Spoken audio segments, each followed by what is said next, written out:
Hello and welcome back to Prism and Company. My name is Colin, and on the docket today, raspberries because they're so lovely. Was that a little crummy? That's okay. Oh, that's just a seed. Um, so this is on my docket today because I'm eating raspberries and they're great. But on the docket for you today, as I chew through this raspberry, which is delicious by the way, I'm talking about the taro. I know you're shocked. You're absolutely shocked. But I'm not actually talking about a specific deck this day. This day. On this day, I shan't be talking about a specific deck, but instead, the capital T tarot, the structure that underlines it. I think that there is bloat, and I am here to reduce. Now, this isn't really true. I don't think that the tarot deck is super bloated. I do think that there are lots of cards that have overlapping ideas, though, which is cool. You know, tarot is in many ways a mirror of life, and life is complicated, and there are tons and tons of shades of gray. So having overlapping ideas, totally sweet. What I will be doing though is trying to reduce this deck down to as few cards as possible. So I want to remove any cards that I think could fit into another. For example, we'll do this a lot, but take the Empress. Here we go. The Empress could really fit a lot of the ideas of the queens in them. So if I remove the queens, I still kind of have those ideas in the deck because of the Empress. And we're going to deep dive on each and every cut and why I did that. But that's kind of the idea we're going for here. Again, I don't mean any disrespect to a tarot deck by doing this. This is really just kind of a fun mental exercise. I think it'll be cool to see what ideas are able to be compacted down and to see how many cards that we can actually get rid of. And most importantly for you, but mostly for me, there's going to be raspberries all the way through. So I'll probably be eating and you'll hear like weird eating sound. I'm just going to get started. Let's get started. So let's start with the Empress because that's the example I just used, and here we are. So the Empress is one of the major arcana cards, and normally it has a very kind of like archetypal flavor to it, a very big picture flavor. But I think if we take the Empress and, finagle the meaning a little bit, we could take the Queen of Wands, the Queen of Cups, the Queen of Swords, and the Queen of Pentacles and kind of jam all those ideas in. Now, if this kind of tarot deck were to work, if the reduced tarot deck would work, I would be very specific about including elemental positions maybe in my readings. So maybe the Empress shows up in like the watery part of the reading. I would read it then as the Queen of Cups, or if it shows up in the airy part of the reading, I'd read it as the Queen of Swords, so on and so forth. So that's kind of what I'm thinking here. I think that there is enough space in the idea and the card of the Empress that all of these queens could fit in. These were some of my least favorite cuts to make, just like conceptually, because as much as court cards bother me, there's some really neat and cool flavor across, say, the queens or the kings. And spoilers, the kings are gone too. Because they're cool. It's very neat to have those different flavors depicted in the deck as opposed to just having them in one spot. But reduction is the name of the game today, and so we shall reduce. Now, the same thing is going to happen with the Emperor. To no one's surprise, mostly because I just said it. Also, I am using the Albano Weight Tarot today, if you are curious, just as my visual aid. And it's got these insane, awesome colors to it. Can we just appreciate the spread of kings for a second? How each of the robes is done up in the kind of traditional elemental color. I just think it's so cool. I digress though, because it's not about how cool it looks, it's about how many we can cut. Bringing it down to 0. I want no cards in the tarot deck. I'll just imagine everything.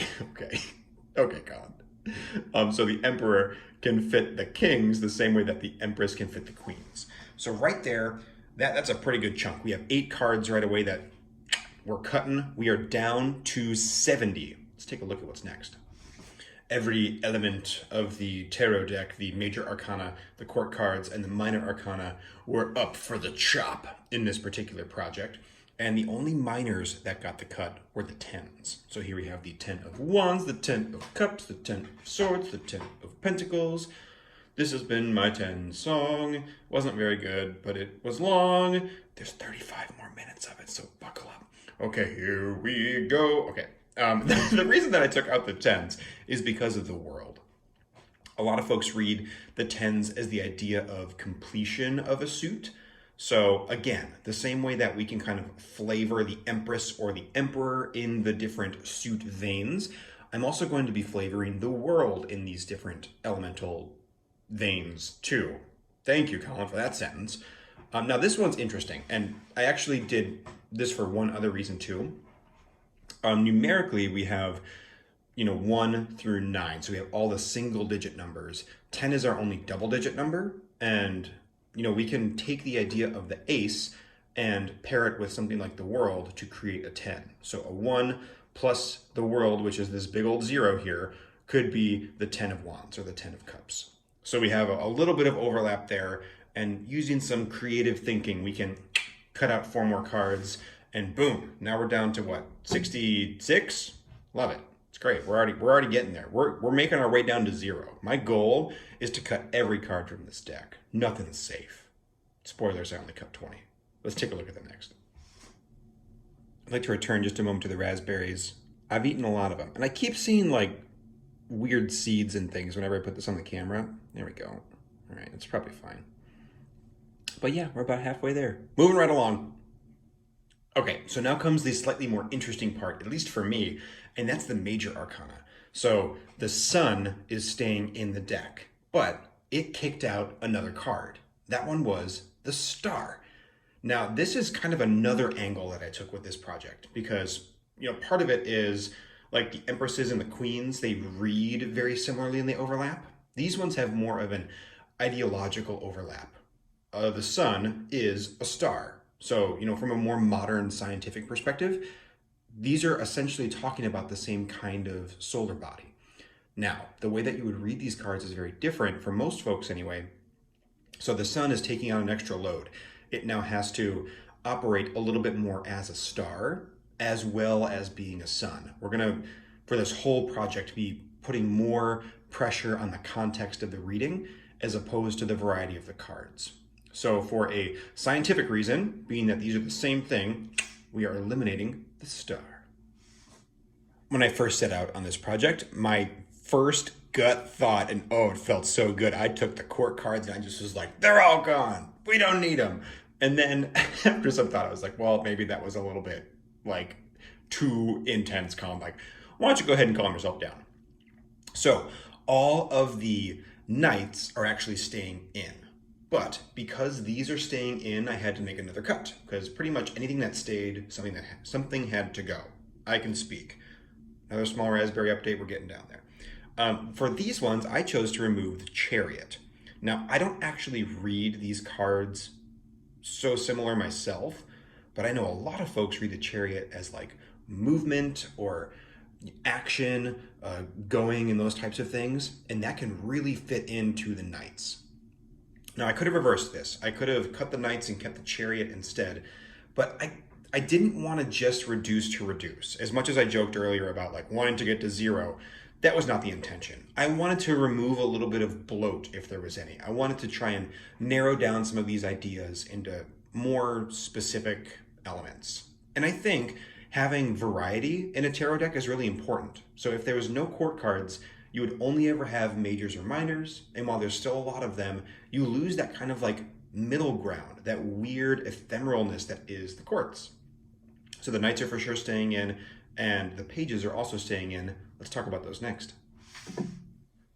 Do you know the paging man, the paging man, the paging man? Is this? Yeah, these are all gents, I think, in this deck, but pages are often ladies. I just wanted to sing the Muffin Man song because that's what was in my heart. So here we are. Now the pages get to stay, but I didn't cut anything for these. The reason being, these felt very distinct. There is not a ton in the normal tarot deck that I could really easily point to that has a pagey kind of quality to it.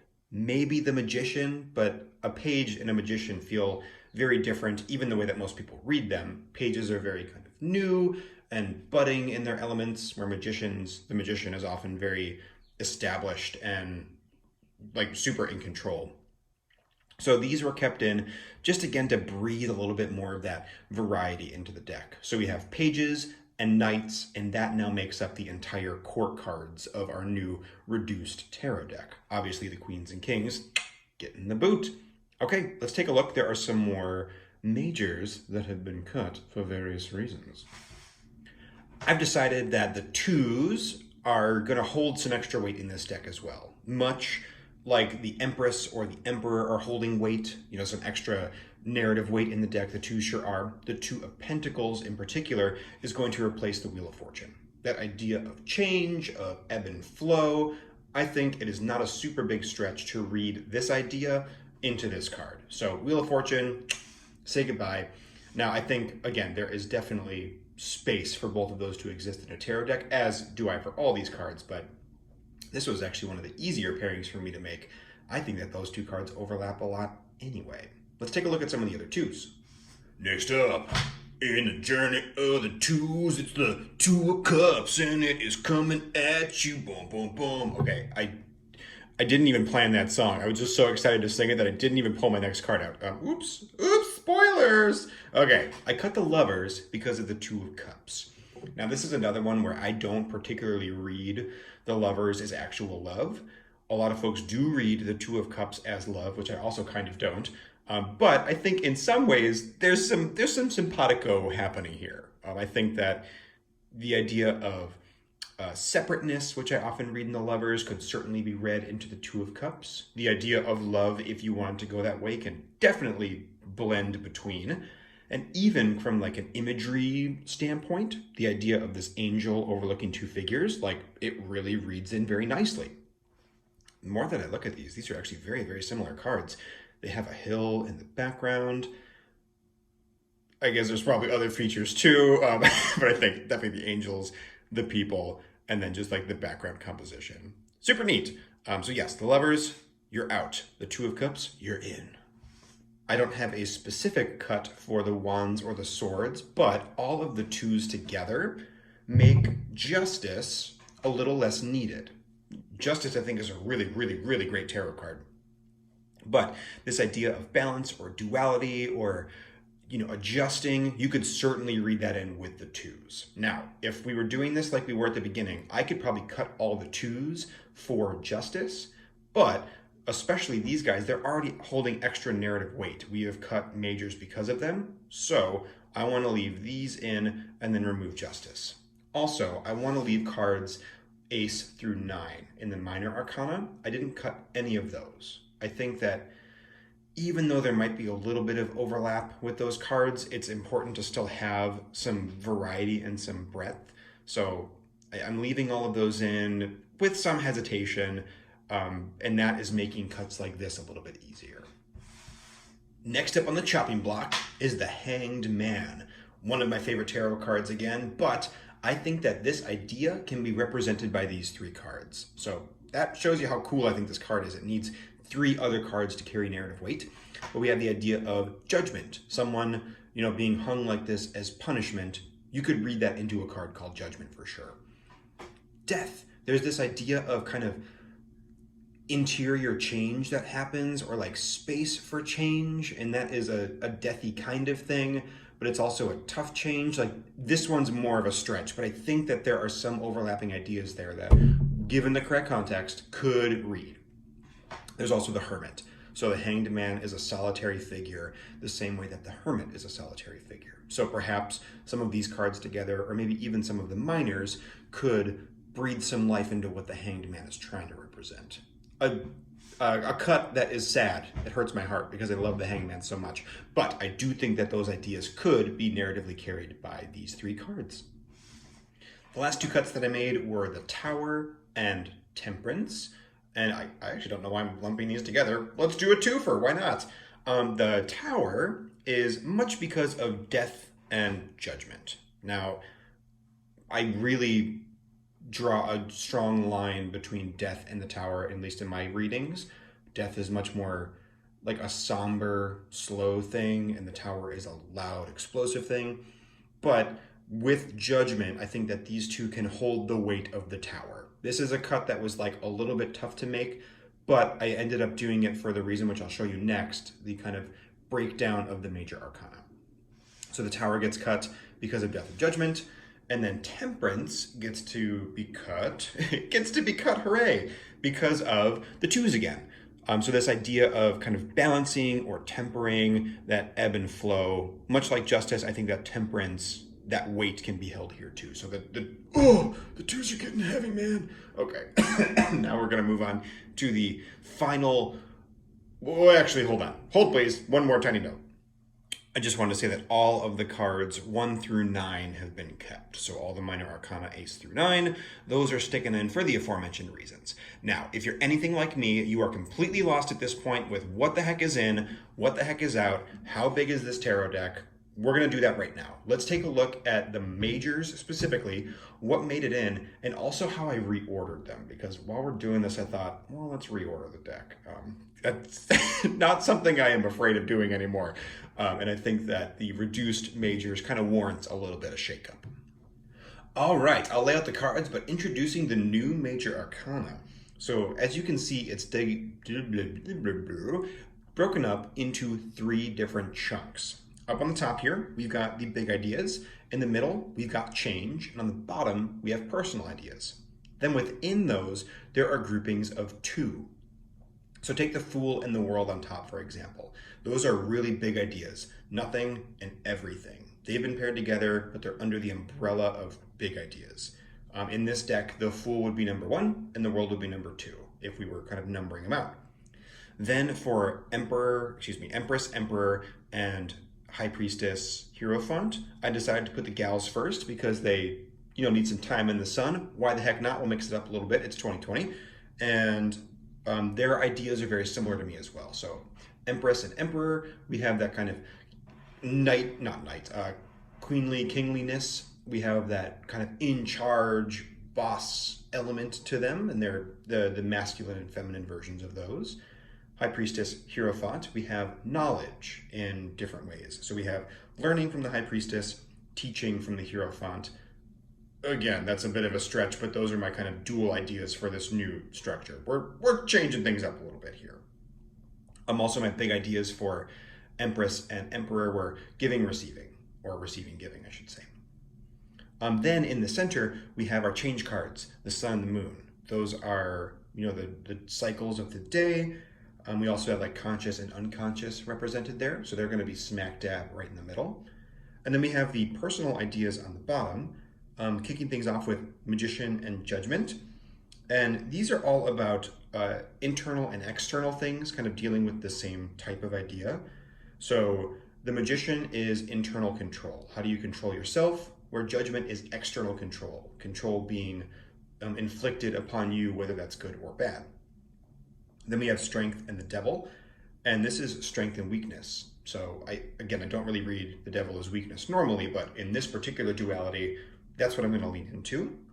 And then finally, the Hermit and Death, which is chosen solitude or inflicted solitude. So we have, again, kind of some personal ideas that make us feel alone in some ways. So let's lay these out. We will get rid of the diagram here. So we have the Fool, the World, the Empress, the Emperor, the High Priestess, the Hierophant, the Sun and the Moon. There's our transition for change in the center. The Magician, Judgment, Strength, the Devil, the Hermit, and Death. And I think it's appropriate that this new major arcana ends with Death, because we start off as the Fool, we go through everything, and then everything dies at the end. So that's where we'll leave it. This was totally fun. Let's take a look at some of the other stuff that made it into the deck too. And I'll just kind of rifle through all these as we go. And it's pretty straightforward. It is the minor arcana plus the pages and the knights. And then we have our, 14? Yes, 14 major arcana cards now. So we have a total of 20 cards cut from our deck. I think it's pretty cool. And I think we reduced this down very nicely. It almost hurts me to have the tarot deck be this, because especially some of the major cards, I'm like, but wait, those are really cool ones. I like those in there. This was a very fun mental exercise, though. If you have any different ideas about how you think this would look, I would love to chat with you in the comments below. I think that would be a total blast. But otherwise, most importantly, know that I ate almost all these raspberries, and they were really good. And if you have a chance to get some raspberries too, do that thing, because that would be great. For me, probably for you, because I'm actually gonna eat this last one too. Okay, everybody. I'll talk to you later. Bye-bye.